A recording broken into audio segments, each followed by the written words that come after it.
Students, it's continue sector of Indian economy. There are three sectors are dependent on each other. Definitely जो तीनों ही sector हैं वो एक दूसरे पर डिपेंडेंट हैं, निर्भर करते हैं. अगर हमें रॉ मटेरियल की ज़रूरत है तो प्राइमरी सेक्टर में जाएंगे. अगर मैन्युफैक्चरिंग की ज़रूरत है तो फिर हम सेकेंडरी सेक्टर में जाएंगे. और जो ये सारी की सारी चीज़ें हमें मिली हैं उसको सर्विस की ज़रूरत है, फिर वो टर्सरी सेक्टर के अंडर चला जाएगा. GDP. Next is GDP, gross domestic product.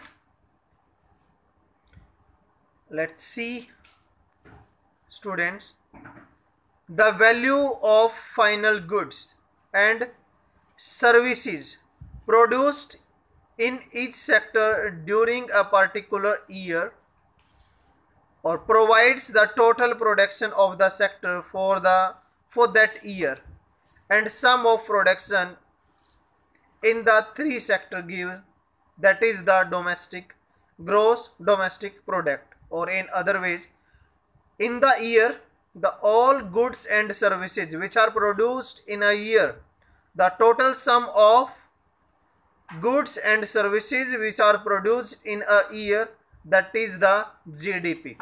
That is GDP.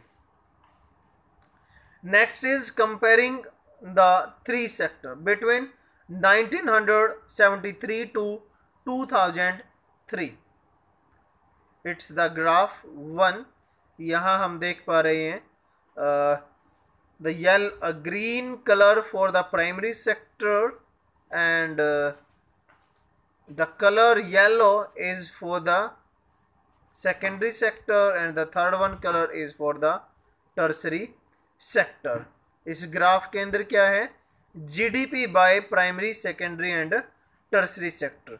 जो ये बार है सबसे ऊपर और मैक्सिमम किसके अंदर है?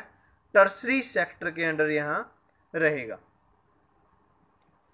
The share of GDP in percentage. तो परसेंटेज की अगर हम बात करें 1973 में तो 40% जो शेयर है वो एग्रीकल्चरल सेक्टर का था.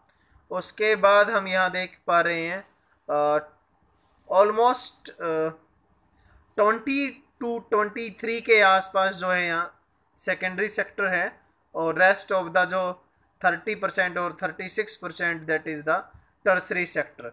बट लेटर ऑन जो टर्सरी सेक्टर है उसका इन्फ्लुएंस यहाँ बढ़ गया है, और प्राइमरी और secondary sector also increase but primary sector decrease हो रहा है.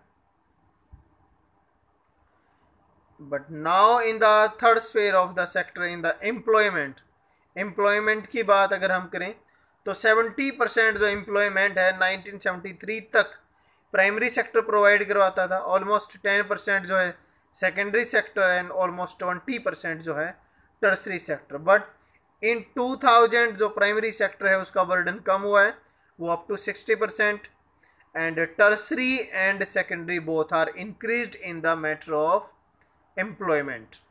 तो इन दोनों ही सेक्टर के अंदर एम्प्लॉयमेंट इंक्रीज हुई है. Students, it was all over about this lecture. Thank you. Have a nice day.